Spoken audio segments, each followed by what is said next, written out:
ఈ ప్రత్యేకమైన semi Christmas ఆరాధనకు ఏర్పాటు చేయబడిన బైబిల్ పాఠముగా లూకా సువార్త 2వ అధ్యాయము 11వ వచనం నుంచి 14వ వచనం వరకుల భాగాన్ని చదువుగా విందాము. లూకా సువార్త 2వ అధ్యాయము 11వ వచనం ప్రారంభం. దావీదు పట్టణమందు నేడు రక్షకుడు మీ కొరకు పుట్టి ఉన్నాడు. ఈయన ప్రభువైన క్రీస్తు. దానికిదే మీ కానవాలు. ఒక శిశువు పొత్తిగుడ్డలతో చుట్టబడి ఒక తొట్టిలో పండుకొని ఉండుట మీరు చూచెదరని వారితో చెప్పెను. వెంటనే పరలోక సైన్య సమూహము ఆ దూతతో కూడా నుండి సర్వోన్నతమైన స్థలములలో దేవునికి మహిమయు ఆయనకిష్టులైన మనుషులకు భూమి మీద సమాధానమును కలుగునుగాక అని దేవునికి స్తోత్రము చేయుచుండెను. ఈ మటునకు వాక్యభాగము సరే. ప్రభు అయిన యేసయ్య నామంలో మీ అందరికీ శుభావందనాలు తెలియజేస్తూ ఉన్నాను. ఒకసారి మీ అందరూ కూడా మీ పక్కన ఉన్నటువంటి వారందరికీ ప్రైజ్ లార్డ్ అని చెప్పండి. ఒక ఇద్దరికి ప్రైజ్ లార్డ్ అని చెప్పండి. ఒక్కొక్కసారి మన పక్కనే వాక్యం అయినప్పటికీ కూడా నా శత్రువు వచ్చి కూర్చుని చూడు అంటుంటారు కదండి. సో దేవుని వాక్యాన్ని మనం ఎప్పుడైతే వింటూ ఉంటామో ఆ టైంలో ప్రభు ప్రతి ఒక్కరిని కూడా చూస్తూ ఉంటాడు. నీ పక్కన శత్రువు వచ్చి కూర్చున్నా, కుష్టి వ్యాధి వచ్చి వాళ్ళు కూర్చున్నా, ప్రభు చెప్పేది కూడా ఏంటి అంటే తగ్గింపు తత్వం కదండి. రైట్.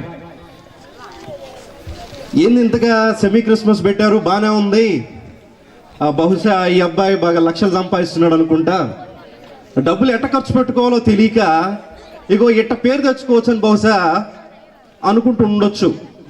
కానీ ఇప్పటివరకు శ్రీకాంత్ శ్రీకాంత్ శ్రీకాంత్ అంటున్నారు, కానీ దీనికి కర్త కర్మ క్రియ అబెద్దుగో తాతగారు మాత్రమే. ఒకసారి చప్పట్లు కొడతారు తాతగారికి. ఎందుకు అంటే పోయిన వారం నేను వారి మందిరానికి వెళ్ళాను. అప్పటికి ఈ సెమీ క్రిస్మస్ పెట్టాలన్న ఆలోచన ఎంత మాత్రం కూడా లేదు. ఎందుకు అంటే ఈ ఊరి యూత్ని కాదు, నేను ఈ ఊరికి అల్లుడిని మాత్రమే.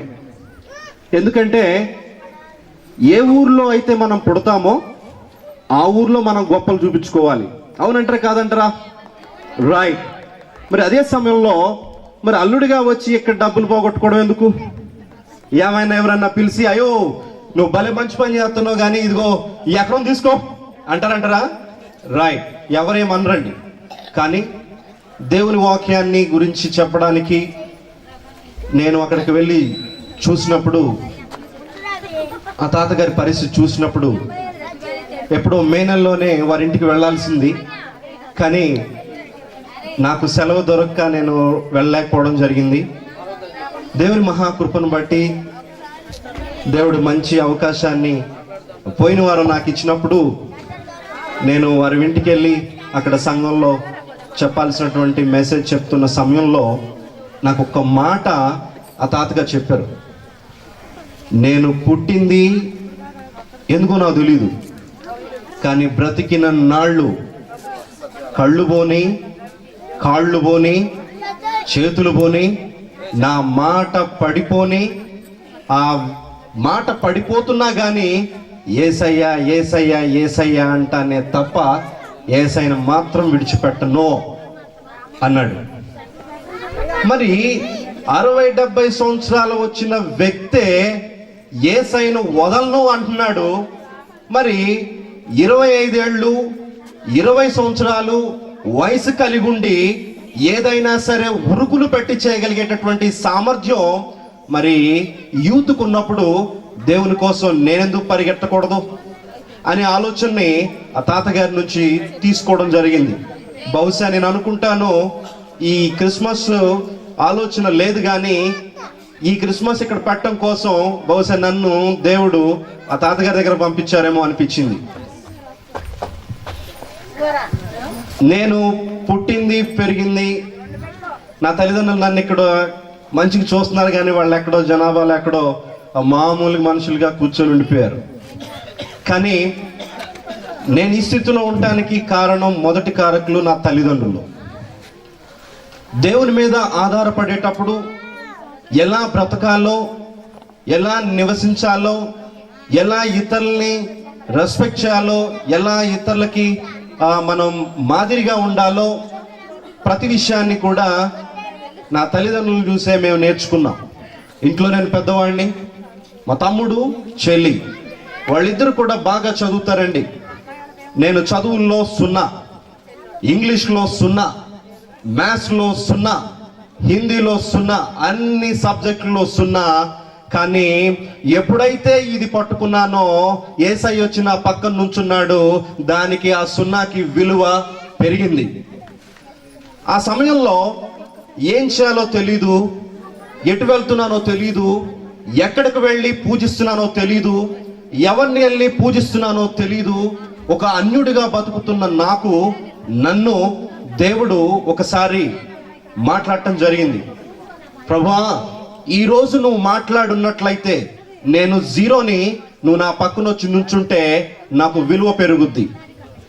అలా అన్నప్పుడు దేవుడు చెప్పినటువంటి ఒకే ఒక మాట, నువ్వు నాతో విశ్వాసంగా ఉండు, నమ్మకంగా ఉండు, నువ్వు ఎక్కడికి వెళ్ళాలో అక్కడ నిలబెడతాను అని చెప్పాడు. ఇది నిజమేనా ప్రభువా? ఎలా సాధ్యం? చదువు లెగ్గొట్టి పొలాలెమ్మడి తిరిగే వాళ్ళకి ఎలా సాధ్యం?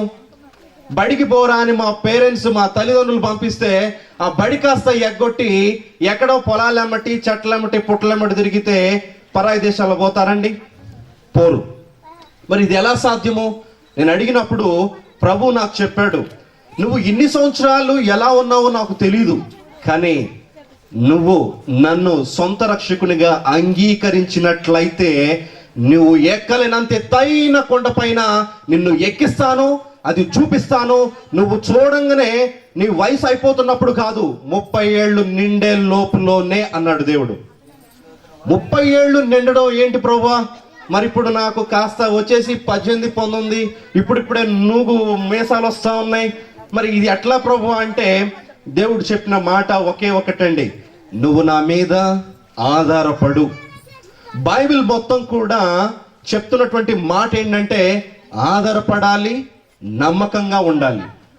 ఈ బైబిల్ చెప్తున్నటువంటి మాటల నుంచి నాకు ఆశ్చర్యం కలిగి, ఓకే ప్రభువా నీ ఇష్టం, నీ మీద ఆధారపడుతున్నానని చెప్పినప్పుడు ఇంగ్లీష్ ఎలా రావాలో వచ్చింది, విమానం ఎలా ఎక్కాలో నేర్పించాడు, ఎక్కడికి వెళ్ళి ఎలా మాట్లాడాలో కూడా నేర్పించాడు. ఎందుకు అంటే నేను ఇక్కడ నుంచొని మాట్లాడుతున్నాను, బహుశా ఇక్కడ ఉన్నటువంటి పాస్టర్స్ ఎవరైతే ఉన్నారో వాళ్ళ వయసులో కాదు, వాళ్ళ బైబిల్ ఎక్స్పీరియన్స్లో, బైబిల్లో ఉన్నటువంటి అనుభవంలో వాళ్ళ వయసు నాది, నా వయసు అలాంటిదన్నమాట. అంటే ఇక్కడ దేవుని మీద ఆధారపడితే ఒక టీచర్నే కాదు, ఒక నార్మల్ ఎవరో ఒకళ్ళ వ్యక్తితో కూడా దేవుడు గొప్ప గొప్ప అద్భుతాలు జరిగిస్తూ ఉంటాడు. కారణం ఏంటి అంటే బైబిల్ మీద ఆధారపడడం. ఎందుకు అంటే చరిత్రలో ఎవరెవరైతే బైబిల్ మీద ఆధారపడి బ్రతికారో ఇంతవరకు ఎక్కడా కూడా నాశనమైన దాఖలాలు ఇంతవరకు లేనే లేవు. ఒకవేళ వాళ్ళు నమ్మి వదిలేసి ఉంటే, బైబిల్ని నమ్మి వదిలేసి ఉంటే వాళ్ళు నాశనం అయిపోయి ఉండొచ్చు. ఎందుకు అంటే దేవుని మీద ఆధారపడాల్సినటువంటి వ్యక్తి ఆధారపడి తనకిష్టం వచ్చినటువంటి జీవితాన్ని ఆనందింప చేసుకోవాలి అనుకుంటే దేవుడికి నచ్చదు.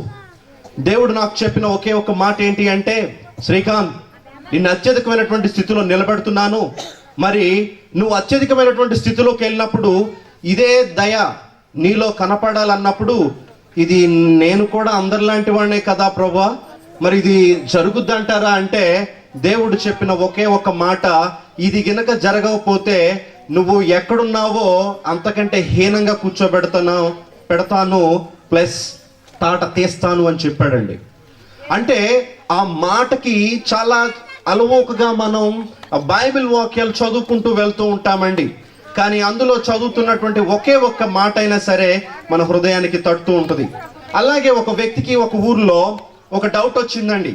ఆ డౌట్ ఏంటంటే, ఒక కుర్చీకి 4 కాళ్ళు ఉంటాయి, మరి ఆకాశానికి ఎలాంటి సపోర్ట్ లేకుండా ఎలా నిలబడగలిగింది అనే ఒక డౌట్ ఒక వ్యక్తికి వచ్చిందండి.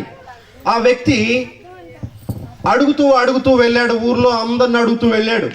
వాళ్ళందరూ కూడా అనుకుంటున్నారు, అరే నువ్వు పిచ్చివాడివి, నీకేమన్నా మతిపోయిందా, ఏం మాట్లాడుతున్నావు, ఏమైందయ్యా? నేను అడిగింది ఏం క్వశ్చన్? ఒక కుర్చీ నిలబడాలంటే 4 కాళ్ళు కావాలి కదా, మరి 4 కాళ్ళు ఉంటేనే కదా కుర్చీ నిలబడేది.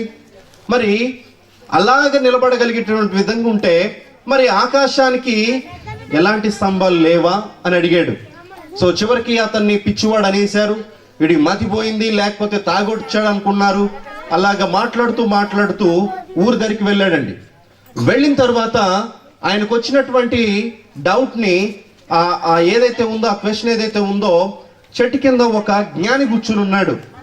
ఆయన అడిగాడు అనమాట, అయ్యా నాకు ఈ డౌట్ వచ్చింది, తీరుస్తారా అని అడిగితే, ఏం డౌటో చెప్పు బాబు అంటే, ఇదిగో అండి ఇది అలా 4 కాళ్ళు ఉంటాయి కదా, ఎలా ఆగింది, మరి ఆగుతుంది కదా, మరి అలాగనే ఆకాశానికి కూడా ఏదో ఒక పోల్ ఉండాలి కదా, మరి ఆకాశం ఎలా ఆగింది అని చెప్పినప్పుడు, నీకు వచ్చినటువంటి మంచి క్వశ్చన్కి నేను తప్పక ఆన్సర్ చేస్తా అన్నాడు. అలా అన్న తర్వాత ఆ వ్యక్తిని తెల్లారే నువ్వు ఆ రోడ్డుకి అడ్డంగా పడుకో అన్నాడు. ఇదేంటి ఏం చెప్తున్నారు అంటే, నేను చెప్పింది నువ్వు చెయ్యాలన్నాడు. సరే అని చెప్పేసి ఆయన అడ్డంగా పడుకున్నాడు. తెల్లారే చాలా మంది వస్తున్నారు పోతున్నారు, అందరూ చూస్తున్నారు, వీడికి పిచ్చోడేమో మతిపోయిందేమో అని అంటూ ఉన్నారు. అలాంటి సమయంలో అట్నుంచి ఒక పాస్టర్ గారు, తర్వాత ఒక సంఘం, అందులో ఉన్నటువంటి ఒక వ్యక్తి తనతో పాటు కలిసి వస్తూ ఉన్నాడు. ఆ వ్యక్తి పడిపోయినప్పుడు చూసి, అరే ఎవరో పడిపోయారు చూడు చూడు అని చెప్పేసి లేపుదాం అని చెప్పేసి అన్నాడు. ఆ వ్యక్తికి ఒక డౌట్ వచ్చింది. ఆ పక్కనున్న ఆ పాస్టర్ గారు పక్కన ఉన్నటువంటి ఒక వ్యక్తి అంటున్నాడు అనమాట, అయ్యా ఈ రూట్లో చాలా మంది పాస్టర్లు పోయి ఉంటారుగా. పోయి ఉంటారా? మరి ఎంతో మంది ఈ రోడ్లు నడుచుకుంటూ పోయి ఉంటారు కదా, పొద్దున్న నుంచి పోయి ఉంటారా అన్నప్పుడు, మరి వాళ్ళకి లేనిది నీకెందుకు పాస్టర్ గారు అన్నప్పుడు, లేదురా దేవుని నిజంగా మనం తెలుసుకున్నాం కాబట్టి, మరి దేవుని మీద ఆధారపడుతున్నాం కాబట్టి, రోడ్డు మీద అలా పడుతున్నటువంటి వాళ్ళని చూసి మనస్సు తట్టుకోలేక వాళ్ళని తీసుకుందాం, పైకి లేపుదాం అన్నప్పుడు, ఏమో పాస్టర్ గారు మీ పిచ్చి అని చెప్పేసి ఆ వ్యక్తిని పైకి లేపుతూ ఉండగా పక్కన ఉన్నటువంటి ఆ యొక్క జ్ఞాని వచ్చాడండి. వచ్చి అయ్యా కొద్దిగా ఆగండి అని చెప్పేసి అన్నాడు. ఏంటి పరిస్థితి అని చెప్పేస్తే ఆ పడుకున్న వ్యక్తిని లేపి ఈ జ్ఞాని చెప్తున్నాడు అనమాట, ఇదిగో నువ్వు అడిగావు కదా ఆ ఆకాశం ఎందుకు అలా నిలబడిపోయిందో, ఇలాంటి మానవత్వం ఉన్నటువంటి పాస్టర్లు ఇంకా భూమి మీద ఉన్నారు కాబట్టే ఆ ఆకాశం అలాగా నిలబడిపోయింది అంటే. ఇక్కడ ఆ వ్యక్తి అంటున్నాడు అనమాట, అసలు ఇంతకీ మీకు ఎందుకు ఇలాంటి దయ ఎందుకు వచ్చింది అంటే, ఆయా పాస్టర్ గారు వెంటనే యేసు ప్రభు అన్నాడు. యేసు ప్రభు అనగానే, ఏంటండి యేసు ప్రభు ఏంటి, అసలు నేను ఆయన గురించి వినలేదు ఇంతవరకు అని చెప్పేసి అన్నాడు. అన్న తర్వాత దాన్నే మేము రేపు సెమీ క్రిస్మస్ చేస్తున్నాం బాబు రా అని చెప్పాడు. అసలు సెమీ క్రిస్మస్ ఏంటి, ఎందుకు పెట్టాలి, ఇప్పుడు నేను అడుగుతున్నాను. సెమీ క్రిస్మస్ ఏంటి, అసలు ఎందుకు ఆరాధించాలి, అవసరమా అని ఆ వ్యక్తి కూడా అలాగే డౌట్ వచ్చిందండి. అసలు క్రిస్మస్ అంటే ఏంటి? క్రిస్మస్, క్రైస్ట్ అంటే క్రీస్తు, మాస్ అంటే ఆరాధించటం, క్రీస్తుని ఆరాధించటమే క్రిస్మస్, అది దీనికి అర్థం అని చెప్పాడు. ఓకే పాస్టర్ గారు తప్పకుండా అని అన్నాడు. అలాగా ఆ ఊర్లో ఉన్నటువంటి వ్యక్తికి క్రిస్మస్ అంటే ఏంటో ఆ రోజు తెలిసింది. ఈ రోజు కూడా నేను కూడా అడుగుతూ ఉన్నాను, చాలా మంది మనం అందరం కూడా సంవత్సరాల తరబడి క్రిస్మస్లు చేస్తూ ఉన్నాం. కారణం, ఆయన ఎందుకు రక్షకుడిగా ఉండాల్సి వచ్చింది, అసలు ఎవరు ఈ క్రిస్మస్ని మొదటిగా స్టార్ట్ చేశారు, ఎక్కడ స్టార్ట్ చేశారు అనే విషయాల్ని చాలా క్లుప్తంగా మీ ముందు ఉంచాలని ఆశపడుతున్నా. కారణం ఏంటంటే, క్రిస్మస్లు చేస్తున్నాం కానీ అందులో ఉన్నటువంటి సందేశాలు ఏంటో మనం ఎందుకు వినాలో లేకపోతే మనం ఎందుకు చూడాలో కూడా అర్థం కానటువంటి పరిస్థితి. అయితే ఈ మొదటిగా ఈ క్రిస్మస్ని ఆరాధించినటువంటి వాళ్ళు మొదటిగా అర్మేనియన్లు అనేటటువంటి వారు మొదటిగా ఈ క్రిస్మస్ని ఆరాధించడం జరిగింది. అసలు ఈ క్రిస్మస్ని డేటు ఎవరు చేశారు, డిసెంబర్ 25వ తారీఖే ఎందుకు మనం పెట్టాలి, అది అవసరమా అన్నప్పుడు, ఆ సిరియాలో ఉన్నటువంటి రోమన్ ఆ ప్లేసుల్లో ఎవరెవరైతే అవి అప్పట్లో తవ్వకాలు ఎవరైతే చేస్తున్నారో వాళ్ళకి కొన్ని పుస్తకాలు బయటపడ్డాయండి.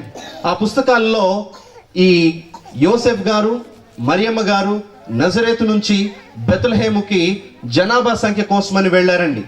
తరువాత మనం చాలాసార్లు క్రిస్మస్ తర్వాత చేసినటువంటి ఈ యొక్క జనవరి 1 అని చేస్తూ ఉంటాం మనం అందరం. ఈ జనవరి 1 కూడా ఎందుకు చేస్తూ ఉంటామంటే, చాలా మంది కూడా అన్ని మతస్థులు కూడా ఈ జనవరి 1 అని చేస్తూ ఉంటారు. కారణం ఏంటి అంటే, లెక్క పెట్టండి, 25వ తారీఖు డిసెంబర్ 25వ తారీఖు నుంచి 8 రోజులు బైబిల్లో కూడా చాలా స్పష్టంగా తెలియజేయడం జరిగింది. 8వ రోజు యేసయ్యకు యేసు అనే నామకరణం జరిగింది. ఆ జరగడానికి అప్పుడు సున్నతి చేయడం జరిగింది అని చెప్పడం జరిగింది. 8వ రోజు అంటే ఆ రోజు జనవరి 1. చాలా మంది అంటుంటారు కొత్త సంవత్సరం, ఆయన పుట్టుకే కొత్త సంవత్సరం, ఆయన పుట్టుకే మన జీవితాల్లో కొత్త జీవితం. ఇప్పుడు యేసయ్య ఎందుకు ఈ లోకానికి రావాల్సి వచ్చింది?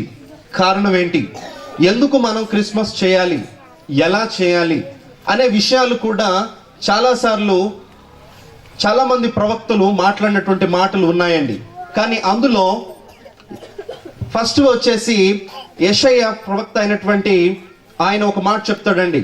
ఒకసారి చూద్దామండి. యెషయా 7:14 ఒకసారి చూస్తారా?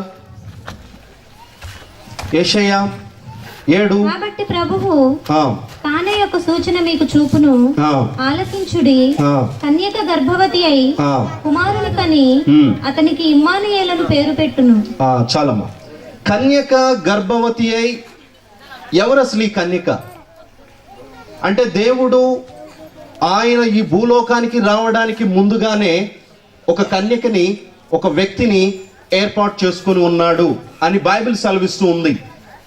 బైబిల్లో కూడా ఒక మాట రాసి ఉంది, ఇదిగో నీవు తల్లి గర్భంలో రూపింపక మునుపే నువ్వేంటో ఎరిగి ఉన్నాను, నువ్వేంటో, ఏం చేస్తావో, ఎలా ఉంటావో, ఎలా ఉంచుకోవాలో దేవుని ప్రణాళిక చొప్పున కొంతమందిని వ్యక్తుల్ని ఆయన ఏర్పాటు చేసుకోవడం జరిగింది.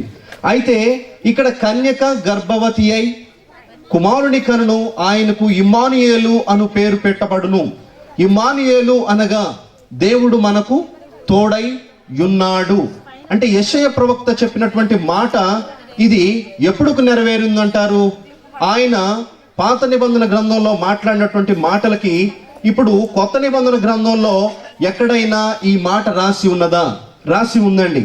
ఎప్పుడు నెరవేరింది అంటే, ప్రవక్తలు చెప్తున్నటువంటి మాటలు ఎలా ఉంటాయంటే, వాళ్ళు ఏదైతే చెప్తారో అది తప్పక నెరవేరుతుంది అనే విషయాన్ని మనం గ్రహించాలి.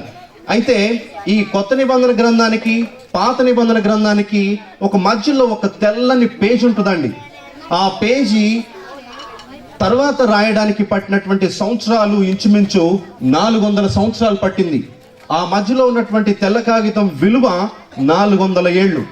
ఈ 400 ఏళ్ళు తర్వాత మనం ఒక వ్యక్తి ఎన్ని సంవత్సరాలు బ్రతుకుతాడండి ఇప్పుడు ఉన్నటువంటి పరిస్థితుల్లో? 50 రోజులు, 50 రోజులా, 40 రోజులా? రైట్, 50 సంవత్సరాలు, 40 సంవత్సరాలు అని మనం లెక్కలు చెప్తూ ఉన్నాం. ఇక బాగా తినగలిగి ఉన్నటువంటి వాళ్ళు, పాత ముసలి వాళ్ళు అయితే మాత్రం పేపర్లో చూస్తూ ఉంటాం, ఇగో ఒక బామ్మ ఇంకా 120 సంవత్సరాలు వచ్చింది, బ్రతికే ఉంది అని మనం న్యూస్ పేపర్లో ఎప్పుడు చూస్తూనే ఉంటామండి. కానీ ఇప్పుడున్నటువంటి పరిస్థితుల్లో ఎవరైనా 100 సంవత్సరాలు చూడగలుగుతున్నారా? లేదు, చూడలేనటువంటి పరిస్థితి. మరి ఆ రోజుల్లో 400 సంవత్సరాల తర్వాత రాసినటువంటి మత్తయి గారు, మరి ఆయనకి ఎలా తెలిసిందంటారు? మరి దేవుడు ఏదో ఒక సమయంలో చెప్తేనే కదా తెలిసేది. పరిశుద్ధాత్మ ద్వారా ఆయన కూడా ఏదో ఒక అద్భుత క్రియని, లేకపోతే అద్భుత సూచక్రియని పొందితేనే కదా తెలిసేది. మరి అలాంటి సమయంలో ఇక్కడ చూడండి, మత్తయి సువార్త 1వ అధ్యాయము 22వ వచనము. మత్తయి సువార్త 1వ అధ్యాయము. కుమారుని కనును, ఆయనకు ఇమ్మానుయేలును పేరు పెట్టుదురు. చాలమ్మా. ఇదిగో కన్యక గర్భవతి అయి, ఇప్పుడు ఉన్నటువంటి పరిస్థితుల్లో యోసేపు మరియమ్మని చేసుకోవాలి. కానీ అక్కడ జరిగినటువంటి పరిస్థితి, పరిణామాలు చూస్తే దేవుడు పరిశుద్ధాత్మ ద్వారా ఆమెకు గర్భం దాల్చడం జరిగింది. అలా జరిగిన తరువాత యోసేపు గారికి వచ్చినటువంటి ఆలోచన ఈయనకు తెలిసినప్పుడు రహస్యంగా ఆమెని విడనాడాలి అని అనుకున్నాడు. కానీ అలా ఎప్పుడైతే ఆయన అనుకున్నాడో పరిశుద్ధాత్మ ద్వారా లేదా దేవదూత ద్వారా వచ్చి, ఇదిగో నా వలనే, ఈ యొక్క శక్తి వలనే తను గర్భవతి అయింది తప్ప తనేమి తప్పు చేయలేదు, తనకి తోడై ఉండాలి అని చెప్పాడు. చెప్పింది దేవత, ఆ దేవుడు. అయితే మరి ఇప్పుడు ఇక్కడ యోసేపు గారు దగ్గరగా చూస్తున్నటువంటి సమయంలో మరి ఆమె చెప్పింది కరెక్టా కాదా అనేటటువంటి విషయంలో చాలాసార్లు బహుశా ఆమెను అనుమానించి ఉండుండొచ్చు అని అనుకుంటున్నాను. ఎందుకంటే మనం ఒకసారి ప్రార్థనకు వస్తూ ఉంటామండి ఒక సమస్యతో. ఫాస్టర్ గారికి చెప్పుకుంటాం, అయ్యా నాకు ఈ కష్టం ఉంది అని చెప్తారు. అయితే ఆయన చెప్పినటువంటి మాట ఏంటి అంటే, అమ్మా ఇదిగో నీకు కష్టం వచ్చిందా, దేవుని మీద ఆధారపడు, ఏదైనా సరే దేవుడు చేయగలడు అని చెప్పినప్పుడు మనం వెంటనే పక్క వాళ్ళ దగ్గరికి వెళ్ళిపోతూ ఉంటాం. ఇంటికి వెళ్ళిన తర్వాత మన పక్క వాళ్ళే అంటూ ఉంటారండి, ఇది జరుగుద్దా, జరగదనుకుంటా, జరగదు అని అనేటప్పటికీ మనకు వెంటనే వేరే ఒక ఆలోచన వస్తూ ఉంటుంది, ఏమో ఇది జరగదేమో అనేటటువంటి ఆలోచన, లేకపోతే ఇది జరుగుద్దో లేదో అనేటటువంటి విశ్వాసం మనం కోల్పోతూ ఉండొచ్చు. కానీ మరియమ్మ గారి మీద పెట్టుకున్నటువంటి నమ్మకం ఇప్పుడు ఇక్కడ మరి చేసుకున్నటువంటి భార్య కావచ్చు, భర్త కావచ్చు, అదే విధంగా మనం నమ్మకంగా ఉండగలుగుతున్నామా? మరి యోసేపు గారు ఒక్కసారైనా ఆమెని ఏమైనా అని ఉండొచ్చు కదా, మనకెందుకు ఈ తిప్పలో, ఎవరినో లోకరక్షకుడు అంట మనం కనాలా అని ఉండొచ్చు కదా. లేకపోతే ఇదిగో లోకంలో ఇంతమంది స్త్రీలు ఉన్నారు, నువ్వు నన్నే ఎందుకు ఎన్నుకున్నావు, వేరే వాళ్ళని ఎన్నుకోవచ్చు కదా. బహుశా ఇలాంటి తలంపులు మరియమ్మ గారికి వచ్చి ఉండుండొచ్చు. కానీ వాళ్ళిద్దరి మధ్యలో ఉన్నటువంటిది ఏంటండి, అండర్స్టాండింగ్. ఎవరో కనపడినటువంటి వ్యక్తి ఏదో ఒక విషయం చెబితే మనం నమ్ముతామంటారా? నమ్మలేం. ఎందుకు అంటే ఆ రోజుల్లో ఏం జరుగుతుందో ఎలా ఉంటుందో కూడా వాళ్ళకి తెలియనటువంటి పరిస్థితి.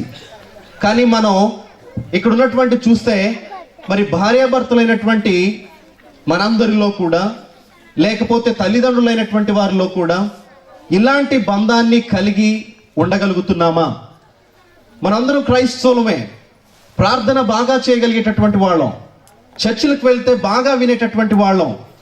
మరి ఆ రోజుల్లో వాళ్ళకి యోసేపు గారికి మరియమ్మ గారికి ఏ ఫాస్ట్ వచ్చి చెప్పలేదండి. ఆ రోజుల్లో ఓన్లీ వాళ్ళు పరిశుద్ధాత్మ లేకపోతే ఆ దేవదూత ద్వారా వాళ్ళు చెప్పినటువంటి విషయాల గురించే వినడమే తప్ప ఇంకా ఏ విషయాల గురించి కూడా వాళ్ళకి తెలియదండి. వాళ్ళకి ఆదివారం ఆరాధన ఉందో లేదో కూడా తెలియదండి ఆ పరిస్థితుల్లో. మరి ఏమో తెలియనటువంటి వ్యక్తి ఎవరు పుడతారు అని చెప్పినప్పటికీ కూడా, ఏదో ఒక సమయంలో బాధపడినప్పటికీ కూడా, మరి వాళ్ళక్కడ పెళ్లి కూడా కాలేదు, ఆమె ప్రదానం చేయబడింది, అంటే ఎంగేజ్మెంట్ జరిగింది. మరి అలాంటి సమయంలో ఏమో గర్భం దాల్చింది. బహుశా నేను అనుకుంటాను వాళ్ళ బంధువులందరూ కూడా వాళ్ళిద్దరిని వదిలేసి ఉండొచ్చు. కానీ ఆయన పెట్టుకున్నటువంటి నమ్మకం మరియమ్మ మీద. బహుశా మరియమ్మ గారు కూడా, అయ్యా మరి లోకరక్షకుడు పుట్టబోతున్నాడంట, మరి నువ్వు నేనే తప్ప ఇంక ఎవరూ లేరు, మరి నువ్వు నన్ను చూసుకోవాలి కదా అని చెప్పినప్పుడు బహుశా ఆయన అర్థం చేసుకొని తగ్గించుకొని ఆమె మాటలు విని ఉండొచ్చు. కాబట్టే వాళ్ళిద్దరు అలాగా ఇంకొక ప్లేస్ నుంచి ఇంకో ప్లేస్కి అలా వెళ్తూ ఉంటూ ఉన్నారు. మరి ఈలాగనే మన జీవితాల్లో కూడా వాక్యం వింటూనే ఉన్నాం, అన్నీ చేస్తూనే ఉన్నాం. కానీ ఇంట్లో మన ఇళ్లలోనే భార్యాభర్తల మధ్యలో విభేదాలు, వాక్యం తెలిసినప్పటికీ కూడా, లేకపోతే వాక్య పరిచర్యలు చేస్తున్నప్పటికీ కూడా భార్యని అర్థం చేసుకోలేనటువంటి తనం. అలానే మరి భర్తను కూడా అర్థం చేసుకోలేనటువంటి భార్యలు.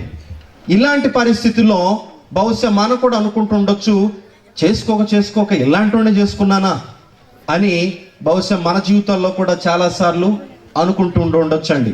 కానీ యోసేపు చేసినటువంటిది ఒకటి ఏంటంటే, ఎవరైతే వచ్చి తనకు చెప్పారో, ఏ దేవత అయితే వచ్చి చెప్పిందో ఆ మాటలకి ఆయన లోబడ్డాడు. మరియమ్మ గారు కూడా లోబడ్డది.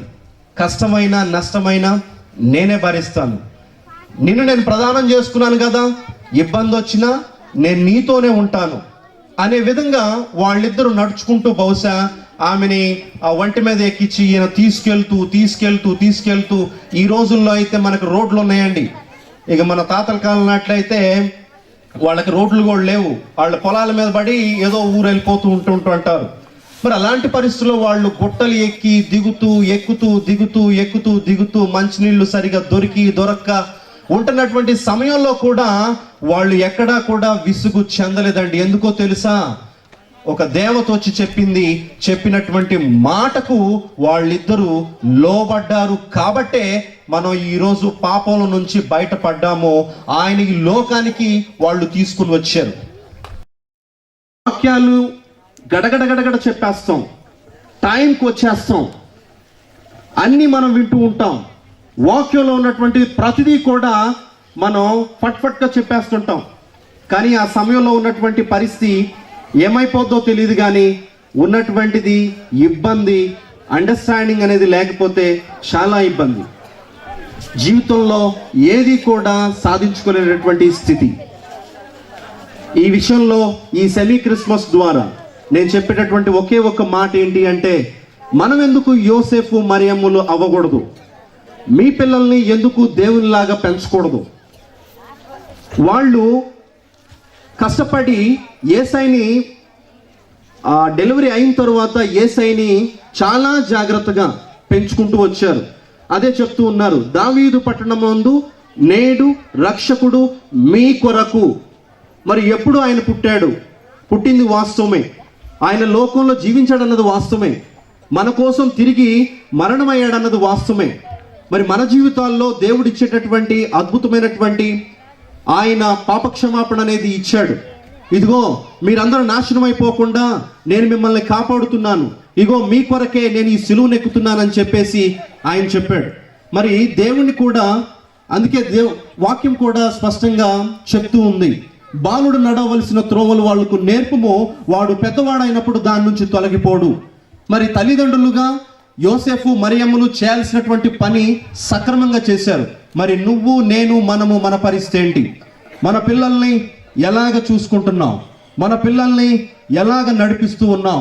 అరే ఇదిగో ఇలా తిట్రా మావయ్యని, అరే అలా తిట్రా మావయ్యని. మళ్ళా ప్రతి ఆదివారం మనమే మందిరాలకు వెళ్తూ ఉంటాం, ప్రతి ఆదివారం మనమే ముందుంటూ ఉంటాం. కానీ మధ్యలో ఉన్నటువంటి సంబంధం అనేది, ప్రేమ అనేది లేకపోవడం. ఆ రోజుల్లో యేసయ్య చేసినటువంటి పని ఏంటో తెలుసా? నేను 30 సంవత్సరాల తర్వాత గురించి మాట్లాడలేదు. 30 సంవత్సరాల యువతల ఆయన ఏం చేశాడు? దేవుని దయందు పెద్దల దయందు వర్ధిల్లుచూ ఉండెను. అంటే ఆయన 30 సంవత్సరాలు వచ్చేంత వరకు కూడా సేవ చేయలేదండి. ఆయన బ్రతికినన్ని సంవత్సరాలు 33.5 సంవత్సరాలు అయితే ఆయన సేవ చేసింది మాత్రం ఓన్లీ 3.5 సంవత్సరాలు మాత్రమే. ఈ 3.5 సంవత్సరాల్లోనే ఆయన చేయాల్సినటువంటి సేవ చేశాడు. మరి 30 సంవత్సరాలు ఏం చేశాడు? 30 సంవత్సరాలు ఎక్కడున్నాడు? ఆయన వాళ్ళ తల్లిదండ్రులతోనే ఉన్నాడు. ఆ రోజుల్లో వాళ్ళకి చేతి వృత్తులు లాంటివి వడ్రంగి పని చేస్తూ ఉండెను అని చాలా పుస్తకాల్లో రాశారండి. మరి ఆయన వాళ్ళ తల్లిదండ్రులకి ఆయన దేవుడై ఉన్నప్పటికీ ఆయనకు తెలుసు నేను ఈ లోకానికి వచ్చానని, ఆయనకు తెలుసు నేను మరణమైపోతున్నానని, ఆయనకు తెలుసు నేను వీళ్ళందరి కోసం నేను మరణమైపోతున్నానని. మరి అలా తెలిసినప్పటికీ కూడా ఆయన ఈ లోకానికి వచ్చాడు, చేయాల్సింది అనుకున్నది చేసేసాడు. కానీ ఆయన చేసింది ఇంకొకటి ఏంటి అంటే, ఈ 30 సంవత్సరాలు తల్లిదండ్రులకి లోబడున్నాడు. 30 సంవత్సరాలు ఎలా ఉండాలో మంచి సాక్ష్యాన్ని తెలుసుకుని ఉన్నాడు. 30 సంవత్సరాలు ఒక వ్యక్తి అడ్డదిడ్డంగా తిరిగి చివరికి 3 సంవత్సరాలు ఆయన నేను మంచివాణ్ణి అని చెప్తే మనం నమ్ముతామంటారండి? ఎవరన్నా నమ్ముతారా?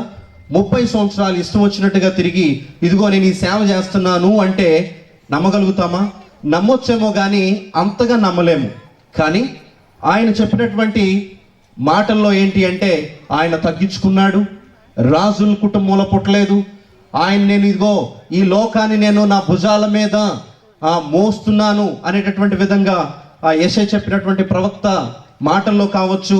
మరి అంత గొప్ప నామాలు కలిగి ఉన్నప్పటికీ కూడా మరి ఆయన ఒక వడ్రంగి కుటుంబంలో, అంటే ఆ రోజుల్లో చేతి వృత్తుల ద్వారా అలా అలా చెప్తూ వచ్చారు. కానీ ఇగో ఈ రోజుల్లో అయితే ఇదిగో వీళ్ళ ఈ కులం వాళ్ళది ఆ కులం అని చెప్తూ ఉన్నారు. ఆ రోజుల్లో వాళ్ళకి నచ్చినటువంటిగా వాళ్ళు చేసుకోవాల్సినటువంటి విధంగా వాళ్ళు పనులు చేసుకుంటూ జీవించడానికి చేస్తూ ఉండేవాళ్ళు. ఈ రోజుల్లో కూడా నేను చేస్తున్న ఉద్యోగం మాల్దీవ్స్ కంట్రీ అండి. ఆ కంట్రీలో కటింగ్ వేసేవాళ్ళు ఉండరండి. ఎవడికి వాళ్ళు కటింగ్లు వేసుకోవాల్సిందే, ఎవరు ఉండరు. అంటే ఇప్పుడు వాళ్ళని అక్కడ బార్బర్లు అనలేము, మంగళోళ్ళు అనలేము, కుమ్మరోళ్ళు అనలేము, ఏమీ అనలేము. కారణం ఏంటి అంటే బ్రతకడానికి జీవించడానికి కావలసినటువంటి పనులు తీర్చుకుంటున్నాము అనే విధంగా తప్ప ఇంకా అక్కడ ఏమీ లేదండి. అలానే దేవుడు కూడా చేయాల్సినటువంటి పనులు ఆయన చేసుకున్నాడు.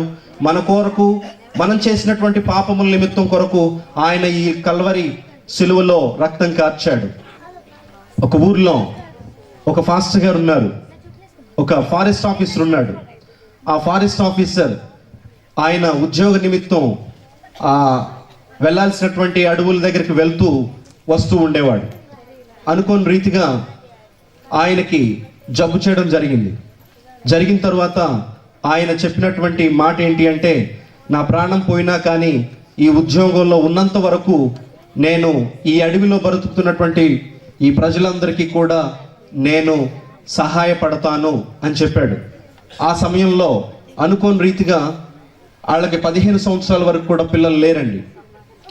దేవుడు ఒక మహాకృపను బట్టి వాళ్ళకు ఒక కుమారుడిని ఇచ్చాడు. అదే రోజు తన కుమారుడి పుట్టినరోజు. కొన్ని సంవత్సరాల తర్వాత ఆయన జబ్బు పట్టడం జరిగింది. ఆ జబ్బు పట్టినటువంటి రోజుల్లోనే ఆయనకు ఒక సమాచారం వచ్చిందనమాట. అడవిలో ఉన్నటువంటి వాళ్ళందరినీ పులులు తినేస్తాయి అని చెప్పేసి ఆయనకి సమాచారం పంపించారు. ఆ టైంలో ఆ కుమారుడు వెళ్ళాడు. నాన్న ఈరోజు నా పుట్టినరోజు అని చెప్పాడు. చెప్పిన తర్వాత సరే నాన్న అని చెప్పేసి ఆయన్ని విష్ కూడా చేయలేకపోతున్నాడు, శుభాకాంక్షలను కూడా చెప్పలేకపోతున్నాడు. కారణం ఆ అడవిలో ఉన్నటువంటి వాళ్ళందరూ కూడా పులులకి బాధపడుతున్నారని, చచ్చిపోతున్నారని.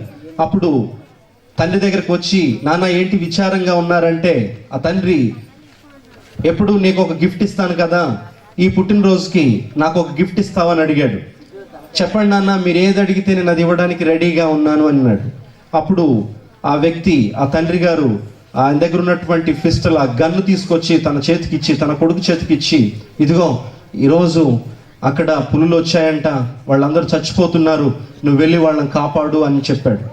కానీ తండ్రికి తెలుసు కొడుకు అక్కడికి వెళితే పులుల్లో చచ్చిపోతాడని. కొడుకు కూడా తెలుసు అనుభవం లేనటువంటి నేను వెళితే చచ్చిపోతాను అని. ఆ సమయంలో తండ్రిని మాట కాదనలేక ఆయన వెళ్ళి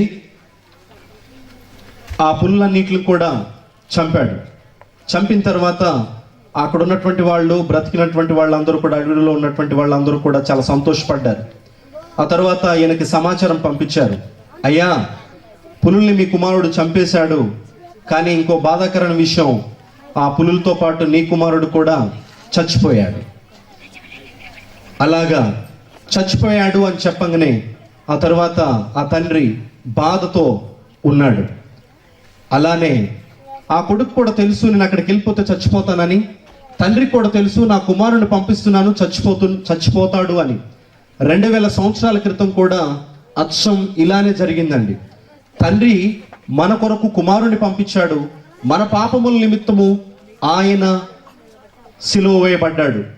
2000 సంవత్సరాల క్రితం దేవుడు చేసినటువంటి చిన్న త్యాగం మనల్ని రక్షించటం. ఆయన తగ్గించుకొని బ్రతికాడు, మనం కూడా తగ్గించుకొని యేసయ్య నామంలో ఉంటే బహుశ్రేష్టంగా అభివృద్ధి పొందుతామని ఈ యొక్క సెమీ క్రిస్మస్ ద్వారా ఏదో ఒక చిన్న మెసేజ్, సమాచారాన్ని మీకు నా జీవితంలో జరిగినటువంటి రీతిగా ఇవ్వగలిగితే బహు చక్కగా ఉండురని ఆశిస్తూ ఈ యొక్క చిన్న వాక్యాన్ని దేవుడు దీవించునుగాక. ప్రార్థన చేసుకుందాం. మమ్మల్ని యేసయ్యా, ఇదిగో నా జీవితాల్లో మీరు ఎన్నో అద్భుతాలు చేశారు. ఇగో నాయన మా కొరకు ప్రభా మీరు పుట్టారు నాయన, మరి మీరు మా కొరకు నా తండ్రి సిలువనెక్కారు. ఇగో నా తండ్రి తిరిగి మరలా మీరు లేచారు. నా తండ్రి నశించిపోకుండా ఇదిగో తిరిగి పుట్టాలి, ఇదిగో జీవితంలో తగ్గించుకొని బ్రతకాలి అనే విషయాన్ని ప్రభా మీరు తెలియజేసి మాకు రావాల్సిన ఆశీర్వాదాలు మాకు దయచేసి, ఇదిగో నాయన మేమందరం కూడా ప్రభా ఈరోజు ఎవరెవరైతే ఈ వాక్యాన్ని విన్నారో వీళ్ళు ఒక తీర్మానం తీసుకుంటూ ఉన్నారు ప్రభా. ఎవరైతే తీర్మానం తీసుకుంటున్నారో వాళ్ళని కూడా మీరు జ్ఞాపకం చేసుకోండి. ఇగో ఈ జీవితంలో తగ్గించుకొని, కుటుంబంలో సమస్యలు కానీ ఏదైనా వచ్చినప్పటికీ కూడా ప్రతిదీ కూడా తగ్గించుకొని బ్రతికేటటువంటి కృప మా అందరికీ మీరు దయచేయాలని, అల్పుడు ప్రభా దీనుడునయ్యా ఈ బిడ్డ చేస్తున్న చిన్న ప్రార్థన మీరు ఆలకిస్తారని ప్రభు అయిన యేసయ్య నామంలో ఈ ప్రార్థన మనవులు సమర్పించి ప్రార్థించి వేడుకుంటున్నాం తండ్రి. ఆమేన్.